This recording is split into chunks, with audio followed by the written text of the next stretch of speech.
Rachid Tapti, le prince de Marmara, l'espion oublié de la souveraineté algérienne.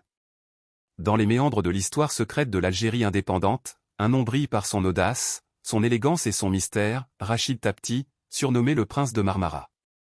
Ce maître de la dissimulation, à la fois champion de boxe, acteur, avocat, diplomate et espion, a joué un rôle central dans l'un des épisodes les plus décisifs de l'histoire moderne algérienne, la nationalisation des hydrocarbures en 1971.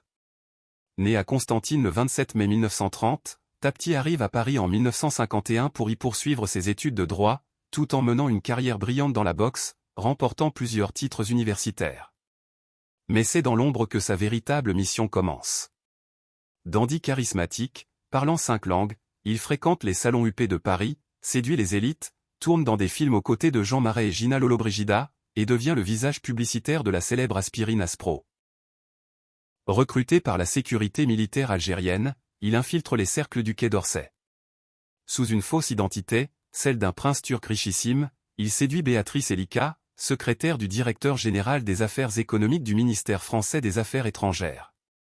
Durant 2 années, elle lui transmet plus de 2000 documents confidentiels, dont certains classés, secret défense, qui atterrissent directement sur les bureaux de Boumedienne et Bouteflika.